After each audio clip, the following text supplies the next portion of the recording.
En Puerto Rico hay historias que se cuentan bajito, en la esquina, en el caserío, nunca frente a una cámara. Historias de lealtad, de calle, de cárcel, de música y de hombres que aprendieron a sobrevivir donde otros no llegaron ni a la adolescencia.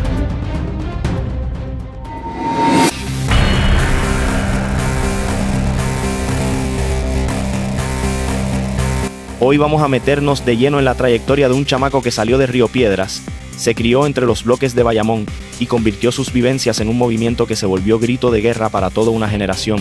Ñengo Flow, el llamado Real G4 Life. No vamos a romantizar el crimen ni a glorificar la violencia. Vamos a hablar con calma, con respeto, separando lo que está documentado de lo que solo corre en la calle. Aquí se habla de música, de contexto, de sistemas rotos y de cómo un exponente urbano se convirtió en símbolo para los que crecieron en la periferia, rodeados de pobreza, droga y patrullas dando vueltas a cualquier hora. Si eres de caserío, barrio o residencial, vas a sentir que esta historia te habla directo. Si creciste escuchando tiraderas, maleanteo y reggaetón crudo, vas a reconocer nombres, años y momentos que marcaron la cultura urbana de la isla. Y si no conoces bien este mundo, este video te va a ayudar a entender qué había detrás de cada barra y de cada coro que sonaba en los carros y en las bocinas de las canchas. Quédate hasta el final porque lo que vamos a contar aquí es fuerte, complejo y bien real. Esta es la historia de Ñengo Flow y del Puerto Rico que lo vio nacer. Antes de arrancar de lleno, quiero saber algo de ustedes. Déjenme en los comentarios de qué parte de Puerto Rico o del mundo nos están viendo y si en su barrio se escuchaba Ñengo Flow desde los tiempos de Flow callejero o lo conocieron después. Si eres de Bayamón, Río Piedras o de algún caserío que se menciona en este relato y tienes recuerdos o anécdotas de esa época, cuéntalas abajo y ayúdanos a completar la historia con tu perspectiva. De Río Piedras a Bayamón, un niño entre bloques y música, Edwin Rosa Vázquez nació el 15 de octubre de 1981 en Río Piedras, barrio de San Juan, en un Puerto Rico marcado por la desigualdad social, la violencia en los residenciales públicos y el auge del narcotráfico en los años 80. Desde pequeño su realidad no fue la de un niño de urbanización cerrada, sino la de un entorno donde las patrullas y los tiroteos eran parte del ruido de fondo del día a día. Aunque nació en Río Piedras, su infancia y adolescencia se desarrollaron en Bayamón, un municipio que para finales de los años 80 y principios de los 90 ya cargaba con una de las tasas de criminalidad más altas de la isla. En ese ambiente, la calle no era un concepto abstracto, era el lugar donde se aprendía rápido qué significaba sobrevivir, quién mandaba en cada zona y cuáles eran las reglas no escritas del barrio. La música llegó primero como refugio. En la casa, la salsa clásica Héctor Lavoe, Ismael Rivera, Chamaco Ramírez, era la banda sonora de muchas familias trabajadoras, al mismo tiempo que el hip hop y el llamado underground comenzaban a sonar con fuerza entre los jóvenes. De acuerdo a versiones públicas, fueron primos y amistades los que lo acercaron a ese mundo, mostrándole artistas como Vico C y las primeras producciones que mezclaban rap en español con la realidad dura de los caseríos. Ese cruce entre la herencia salsera y el hip hop callejero definió la sensibilidad de Edwin. Mientras veía de cerca la violencia, la droga y la desigualdad, también descubría que había gente usando el micrófono para narrar lo que pasaba en los residenciales, sin filtros ni adornos. Esa mezcla de entorno hostil y música cruda sería la base de su futuro estilo. Primeros pasos en el micrófono y la formación del personaje. Cuando apenas era un adolescente, Edwin tuvo su primer contacto formal con un escenario. Alrededor de los 12 o 13 años participó en presentaciones en su escuela y en su barrio, donde comenzó doblando canciones y luego soltando sus propios raps. Ese momento fue clave porque le permitió perder el miedo a hablar frente al público y empezar a entender que lo que escribía conectaba con la gente que vivía lo mismo que él. En la calle, la práctica era constante. En sus ratos libres, escribía sobre problemas cotidianos, la violencia del ambiente, sus miedos y emociones, usando la improvisación como herramienta principal. Según recuentos que se han hecho, llegó un punto en que prefería grabar muchos temas improvisando casi todo, porque cuando escribía y dejaba pasar el tiempo, al día siguiente ya no recordaba el ritmo que quería darle a las letras. Las batallas y las fiscalías de freestyle fueron su escuela real. En ese entorno competitivo, donde el respeto se ganaba barra a barra, Edwin fue formando el personaje que después conoceríamos como Ñengo Flow, un rapero que mezclaba maleanteo, vulnerabilidad y crónica social, siempre desde la mirada de alguien que viene de abajo. Su contenido lírico fuerte y explícito no surgió como simple estrategia comercial, sino de experiencias acumuladas desde la infancia en su barrio, observando cómo la economía informal y el narcotráfico marcaban la vida de muchas familias. Ese vínculo entre vivencia y letra explica por qué, con el tiempo, tantos oyentes identificaron en sus canciones historias similares a las de sus propios caseríos. Nacimiento de Ñengo Flow y la era del underground. La transición de Edwin a Ñengo Flow se dio a principios de los años 2000, cuando el reggaetón todavía mantenía mucho de su espíritu underground, y la calle seguía siendo el filtro que validaba a los artistas. De acuerdo a versiones públicas, su apodo comenzó a sonar primero en mixtapes y producciones independientes, donde su voz se destacaba por el tono rasposo, el delivery agresivo y la insistencia en lo real. En 2004, Ñengo debutó en una producción de alto perfil con la canción Tu cuerpo me está tentando dentro de Los Anormales, proyecto liderado por Héctor el Father que reunió a varias figuras del género urbano. Ese tipo de compilaciones eran vitrina fundamental para los talentos de la calle, porque en un solo disco los escuchaba todo el público que seguía el reggaetón crudo de la época. El año 2005 sería un punto de quiebre. Ñengo participó en la producción Sangre Nueva con el tema Guerrilla presentado por Voltio, en un momento en que esa compilación buscaba introducir la nueva generación del género. Ese mismo año lanzó su álbum debut Flow Callejero bajo el sello Univision, un paso importante porque lo sacaba del circuito puramente caserío y lo colocaba en las estructuras formales de la industria musical. Flow Callejero incluía colaboraciones con artistas ya establecidos como Don Omar, Baby Rasta, Polaco y Cuban Link, entre otros. Ese nivel de respaldo mostraba que, aunque venía directamente de la calle, Ñengo era visto como un exponente con potencial comercial y credibilidad a la vez, algo que en los años 2000 no era fácil de equilibrar. En paralelo, Puerto Rico vivía la consolidación del reggaetón como exportación mundial, discotecas llenas, estaciones de radio dedicadas al género y un aumento significativo del escrutinio policial sobre los espacios asociados al movimiento urbano. En ese contexto, la figura de Ñengo se posicionaba como una voz que no abandonaba el lenguaje del barrio, aun mientras se metía de lleno en la industria. Real G4 Life, del barrio Movimiento. Entre 2008 y 2014, la carrera de Ñengo Flow dio un salto notable, y con ella el concepto de Real G4 Life pasó de ser una frase a convertirse en marca, sello y movimiento. Desde 2008 empezó a ganar reconocimiento en Puerto Rico con canciones como Caracol y Me compré un full, temas que conectaban con el público que buscaba maleanteo sin filtros. En 2009, la canción Matador, junto a Yori, consolidó su presencia en el género y fue de las primeras en popularizar el término Real G4 Life como parte de su identidad artística. Ese lema se interpretaba como una declaración de autenticidad y lealtad a la realidad de la calle, un ser real gangster de por vida en sentido simbólico más que como apología directa del delito. En 2011 lanzó el primer mixtape Real G4 Life, proyecto que lo llevó a una exposición internacional mucho mayor.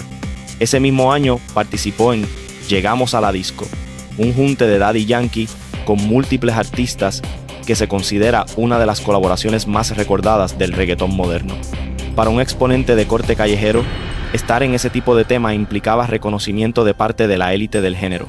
En 2012 publicó Real G4 Life 2, que alcanzó la posición número 7 en el listado Latin Rhythm Albums, y en octubre del mismo año lanzó Real G4 Life 2 5, que incluía No Dice Nada, uno de sus temas más vistos en YouTube, con más de 170 millones de reproducciones hasta 2022. Ese rendimiento digital mostraba que no se trataba solo de respeto callejero, había una audiencia global consumiendo su propuesta. Durante 2013 y 2014, canciones como Tú me tientas y Alucinando, esta última en colaboración con Jenai, mantuvieron vivo el interés por una tercera parte de la saga Real G4 Life, que se postergó pero siguió siendo tema de conversación entre los fanáticos. En todo ese periodo, la marca Real G4 Life se transformó en un símbolo que muchos jóvenes adoptaron, desde tatuajes hasta ropa, reflejando una identificación con el discurso de resistencia y lealtad. Problemas legales. Entre titulares Imagen Pública, la carrera de Ñengo Flow también estuvo marcada por episodios legales que tuvieron repercusión mediática. Durante febrero de 2010, confrontó problemas con las autoridades de Puerto Rico cuando presuntamente se le encontró un envase con 46 pastillas de Xanax y 73 tabletas de Percocet, tras lo cual logró salir en libertad condicional. Estos medicamentos son fármacos controlados, asociados a tratamiento de ansiedad y dolor crónico, y su posesión sin receta válida puede implicar cargos por sustancias controladas. Según reportes de prensa, este incidente fue percibido como un escándalo que puso en duda su imagen pública y generó discusión sobre la línea entre la vida privada del artista y el personaje callejero que proyectaba en sus canciones. Sin embargo, la repercusión no detuvo su ascenso musical y continuó lanzando temas y colaboraciones importantes en los años siguientes. En marzo de 2017 fue arrestado nuevamente, esta vez por un caso vinculado a marihuana. De acuerdo con reportes oficiales, la intervención ocurrió en Caguas cuando la policía detuvo su vehículo por una aparente violación a la ley de tránsito, percibió un fuerte olor a marihuana y luego, con apoyo de la unidad canina, halló aproximadamente 1 onza de la sustancia en la guagua. Los informes indican que fue arrestado junto a un familiar y otra persona, que posteriormente se le sometieron cargos por posesión de sustancias controladas y que quedó libre tras prestar una fianza de $5,000 mientras se veía el caso. Este tipo de situación refuerza cómo la vida de un artista urbano, asociado líricamente a la calle, puede ser monitoreada de cerca por las autoridades y cómo cada incidente legal se convierte en parte del relato público sobre su figura.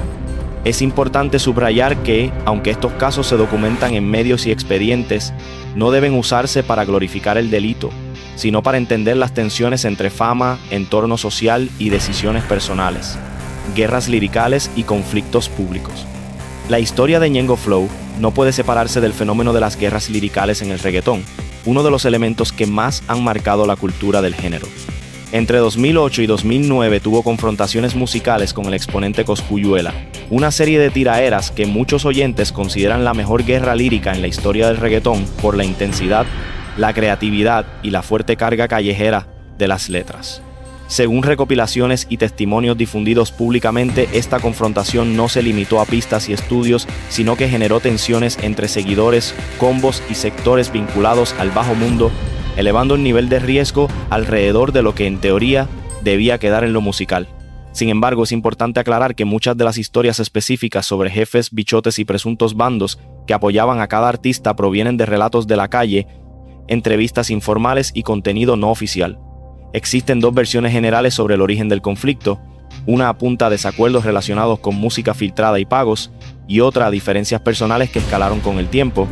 No hay un documento oficial que certifique un único detonante, pero lo que sí está documentado es que en 2016 ambos artistas compartieron una foto en ensayos del concierto Los Favoritos, dejando ver que las tensiones se habían calmado.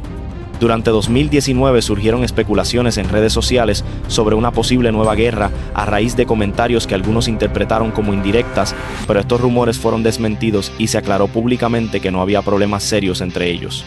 Este cierre muestra cómo, con el paso del tiempo, muchos exponentes del género han optado por bajar la intensidad de los conflictos líricos cuando perciben que pueden traducirse en fricciones peligrosas fuera de la música, consolidación musical, álbumes clave y evolución sonora. Más allá de los conflictos, Ñengo Flow ha construido una discografía que ilustra su evolución y la del género urbano. Su primer álbum de estudio, Flow Callejero, 2005, marcó el inicio de su trayectoria formal en la industria, con un sonido muy ligado al reggaetón crudo de mediados de los 2000. En 2015 lanzó Los Reyes del Rap junto a sus productores Los Cuatro, un proyecto que fue promocionado desde 2012 y que representó un regreso más marcado a sus raíces de rap, con colaboraciones de artistas reconocidos del ambiente urbano. Esta apuesta por el rap demostraba que, pese al auge de sonidos más comerciales, Ñengo mantenía firme su identidad ligada al liriqueo y al estilo callejero. En 2017 publicó Real G4 Live 3, donde exploró ritmos como el trap sin abandonar el reggaetón que lo había caracterizado, incorporando colaboraciones con figuras de la nueva generación como Bad Bunny. Ese proyecto reforzó la idea de que Ñengo podía coexistir con la ola moderna del género sin perder su sello de maleanteo clásico. En 2020 lanzó su álbum The Go, con 12 temas y colaboraciones con Anuel AA, Jay Cortez, Darel y otros artistas, combinando trap, reggaetón y reggae dentro de un mismo trabajo. Paralelamente, participó en el álbum IALQMDLG de Bad Bunny con las canciones Zafaera y Qué Malo, temas que se convirtieron en parte central de la cultura urbana global en esos años. La saga continuó con Real G4 Live Vol. 4, ya en 2024, reforzando la continuidad de un concepto que para ese momento abarcaba casi 3 décadas de historia personal, musical y callejera. Con esto, Ñengo se posicionó como uno de los pocos artistas que logró mantener vigente una misma narrativa, la del Real G, adaptándola a los cambios sonoros del reggaetón y el trap. Vida personal. Detrás del personaje de Ñengo Flow hay un hombre con vida familiar y responsabilidades que contrastan con la figura dura que proyecta en sus letras. Está casado con Michelle Martel desde 2005 y según información documentada tienen 2 hijos, Kevin Yadiel, nacido en octubre de 2007, y Marcos Alexander, nacido en septiembre de 2013. Este tipo de datos nos recuerdan que más allá del personaje público existen lazos afectivos, paternidad y dinámicas familiares que no solemos ver cuando solo consumimos música y titulares. Para muchos seguidores, enterarse de estos aspectos humaniza al artista y ayuda a entender por qué en distintas entrevistas y canciones se percibe una preocupación por el futuro de los hijos y por la estabilidad económica a largo plazo. En 2012, vivió un episodio delicado durante una gira en Argentina cuando fue internado en un hospital tras sufrir deshidratación y un cuadro de envenenamiento con comida. Según reportes, a partir de ese evento circularon falsos rumores de que había sufrido un paro y había muerto, rumores que fueron desmentidos por su manager Siggy Vázquez. Es importante recalcar que la circulación de noticias falsas sobre supuestas muertes de figuras públicas tiene impacto en sus familias y seguidores y forma parte de la responsabilidad de los creadores de contenido verificar siempre las fuentes antes de repetir información sensible. En este caso, los desmentidos oficiales cerraron el capítulo y dejaron claro que se trató de especulación sin base. Ahora quiero leerlos a ustedes. Cuéntenme qué historia del bajo mundo puertorriqueño les gustaría ver en una próxima entrega. ¿Quieren más sobre guerras liricales, caseríos específicos, organizaciones o prefieren enfocarnos en la trayectoria completa de otros artistas? Si tienes información, vivencias o detalles que crees que faltaron, si eres de Bayamón, Río Piedras, Caguas o de algún caserío clave, escríbelo en los comentarios y aclara si son recuerdos personales, versiones que escuchaste en la calle o datos verificados. Controversias, calle y la línea entre crónica y glorificación. A lo largo de su carrera, la figura de Ñengo Flow ha estado rodeada de controversias relacionadas con su imagen de artista de calle y con la percepción pública de sus letras. Su participación en guerras liricales, su estilo lírico explícito y los casos legales han alimentado narrativas que en ocasiones mezclan hechos verificables con mitología callejera y rumores.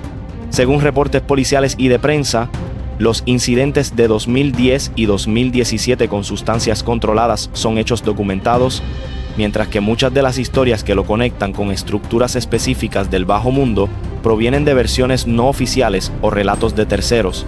En estos casos es fundamental separar claramente la información verificada de lo que solo se menciona en la calle. El propio género del maleanteo ha sido criticado por supuesta glorificación del crimen. Sin embargo, una lectura más analítica muestra que muchas de estas letras funcionan como crónica de un entorno donde la violencia, la pobreza y el narcotráfico ya existen, con o sin música. En el caso de Ñengo, su discurso de Real G4 Live se ha interpretado tanto como exaltación de la vida de gángster como una afirmación de autenticidad frente a un sistema que muchos jóvenes perciben como hipócrita. Desde este canal la postura es clara. Contamos la historia, no glorificamos el delito ni juzgamos a las personas. Reconocemos a las víctimas, a sus familias y a las comunidades impactadas por la violencia estructural. Cuando se menciona a alguien que ha sido víctima o protagonista de un crimen, lo hacemos con respeto, evitando detalles morbosos innecesarios y sin dar información que pueda vulnerar a personas protegidas o ajenas a la vida pública. Legado, impacto cultural y alianzas musicales. El legado de Ñengo Flow se sostiene en 3 pilares: su consistencia como voz de la calle, sus colaboraciones estratégicas y su capacidad para adaptarse a las distintas olas del género urbano. A lo largo de los años ha trabajado con figuras como Daddy Yankee, Anuel AA, Jay Cortez, Bad Bunny, Mike Towers, Arcángel, Chencho Corleone, Fate, Eladio Carrión y muchos otros, integrándose en proyectos clave para la historia reciente del reggaetón y el trap latino. En 2018 realizó su primer concierto en el Coliseo José Miguel Agrelot, un escenario reservado para artistas con una base sólida de seguidores, y esa presentación fue nominada a Concierto del Año por los premios Tu Música Urban en 2019. Este hito marcó su entrada definitiva al circuito de grandes espectáculos, sin que ello implicara renunciar a su imagen de exponente de la calle. Durante 2020, su presencia en YLQMDLG de Bad Bunny lo expuso a una audiencia mundial que quizás no había seguido tan de cerca la saga Real G4 Live. Más adelante, colaboraciones en proyectos como Tres Mendos, KBRN, de Eladio Carrión y en temas con Fate y otros artistas consolidaron su rol como referente invitado cuando se buscaba un tono auténticamente callejero dentro de producciones modernas. En 2023 firmó contrato con Rimas Entertainment para la distribución musical de su catálogo, alineándose con una de las compañías más influyentes en el género urbano actual. Esta alianza reforzó la idea de que su nombre y su movimiento tienen aún mucho peso en la escena, tanto en Puerto Rico como fuera.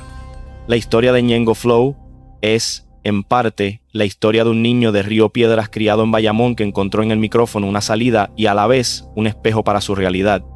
Es también la historia de un Puerto Rico atravesado por crisis económicas, violencia y desigualdad, donde la música urbana se convirtió en vehículo de denuncia, desahogo y, para algunos, movilidad social. Según reportes oficiales y biográficos, su carrera atraviesa más de 2 décadas, con momentos de ascenso, controversias legales, confrontaciones liricales y reconciliaciones. En medio de todo eso, el concepto Real G4 Life logró mantenerse vivo, transformándose en lema generacional para quienes sienten que el sistema no los ve, pero la música sí. Desde este canal, el compromiso es seguir contando historias como esta con rigor, respeto y claridad, diferenciando siempre lo comprobado de la versión callejera o el mito popular. No se trata de aplaudir decisiones ni estilos de vida, sino de entender los procesos históricos, sociales y personales que dan forma a estas figuras del género urbano. Antes de cerrar, quiero hacerte parte directa del archivo de este canal. Si conociste de cerca algún episodio relacionado con la carrera de Ñengo, si estuviste en sus conciertos, si viviste la guerra lirical desde tu caserío o si tienes familiares que recuerdan esos años, deja tu testimonio abajo. Especifica de dónde eres, cómo viviste esa época y qué parte de esta historia sientes que todavía no se ha contado. Así entre todos construimos una memoria colectiva más completa, respetuosa y real. Gracias por haberte quedado hasta aquí. Déjanos en los comentarios qué opinas de la trayectoria de Ñengo Flow, qué crees que representa hoy para la cultura puertorriqueña y cómo viviste tú, en tu barrio o en tu país, la era de Real G4 Life. Suscríbete si te gustó el video.